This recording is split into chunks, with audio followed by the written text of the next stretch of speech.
Question क्या है कि हिटलर ने डिक्टेटरशिप कैसे लॉन्च करी या वो डिक्टेटर कैसे बना। तो हमने देखा था कि भैया 37% वोट मिले थे 1932 के इलेक्शन में हिटलर की पार्टी को, नाजी पार्टी को, जो कि लार्जेस्ट पार्टी बन गई थी। लेकिन उन्होंने गवर्नमेंट थोड़ी इस्टेब्लिश किया था। अब अभी भी प्रेसिडेंट कौन है? हिडनबर्ग है। और गवर्नमेंट कौन है? वेमर रिपब्लिक ही है, क्योंकि इसके वोट 37% ही है। लेकिन जो लार्जेस्ट पार्टी ज़रूर हो गई है, लेकिन जो छोटे मोटे दूसरे दल थे उनके सारे वोट तो 37 से ज़्यादा थे ना, तो सरकार वेमर रिपब्लिक का ही था। तो कहने का मतलब ये कि प्रेसिडेंट हिडनबर्ग को डर लगा कि लार्जेस्ट पार्टी है और हिटलर पावर मांगेगा या हमारे खिलाफ जाएगा, तो एक काम करते हैं, इसको कुछ ना कुछ थोड़ा सा पॉलिटिकल लालच दे देते हैं ताकि ये पॉलिटिकल पोस्ट मिल जाएगी तो ये अपने हाल में मस्त रहेगा। जैसे कि उसको हाईएस्ट पोजीशन दे दिया कैबिनेट मिनिस्टर्स का, जिसे वहाँ कहा जाता था चांसलरशिप। जैसे हमारे यहाँ कैबिनेट मिनिस्टर में जो हाईएस्ट पोस्ट होती है, जैसे प्रधानमंत्री हो गए या मिनिस्टर्स में होम मिनिस्टर हो गए, इस तरह से, समझ गए। हिटलर ने पावर एक्वायर किया। पावर एक्वायर करते से उसके दिमाग में एक चीज़ चली कि मैं डेमोक्रेसी को कैसे ख़त्म कर दूँ। तो वहाँ की पार्लियामेंट में मिस्टीरियस फायर लगी हुई थी। मिस्टीरियस फायर मतलब कि आग लगी और उसका रीज़न नहीं पता, हो सकता है उसने लगवाई हो, कारण अभी तक पता नहीं पड़ा। और उसका एक्सक्यूज़ लिया उसने और ये कहा कि भैया आपकी पार्लियामेंट में कोई आग लगा के गया और आपकी डेमोक्रेसी बचा ही नहीं भाई। तो उसने एक नया लॉ बना दिया जिसका नाम है fire decree. Decree mean law.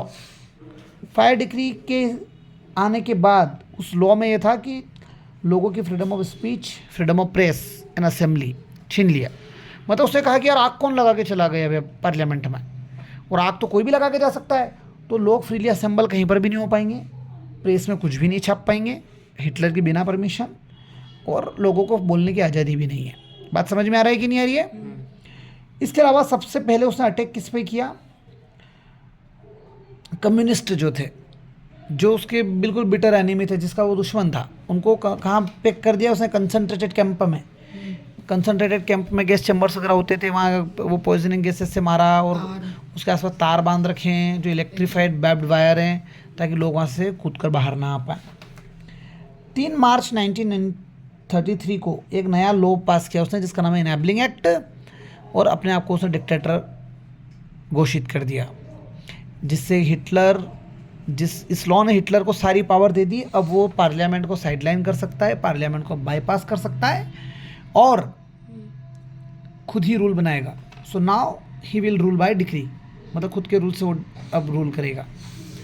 जितनी भी पॉलिटिकल पार्टीज थी सभी को उसने बैन कर दिया, सिर्फ नाजी पार्टी को छोड़ा। इसके अलावा उसने एक स्पेशल पुलिस बनाई, स्पेशल पुलिस जो प्रोटेक्शन स्क्वाड से, समझ में आ रही है बात? और सीक्रेट पुलिस थी। प्रोटेक्शन स्क्वाड के लिए वर्ड क्या है? SS, capital S. Secret police जो थी उसका क्या बोलते थे? गेस्टापो। ऐसे क्रिमिनल पुलिस, सिक्योरिटी सर्विसेज जो इंडस्ट्रीज वगैरह को सिक्योरिटी प्रोवाइड कर रही थी, ये सारे पुलिस फोर्सेस उसने बनाई।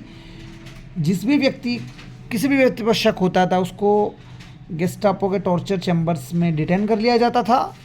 वहाँ पर से उसको फिर डरा धमकाने के बाद उसको कहाँ भेज दिया जाता था? Concentrated camp. इस तरह से रूल्स, डेमोक्रेसी, क्रेटिक रूल्स जो थे वो तो सब खत्म हो गए, और डिक्टेटर अपने बनने के बाद हिटलर अपने नियमों से देश चलाने लगा। इस तरह से जर्मनी में डिक्टेटरशिप आया।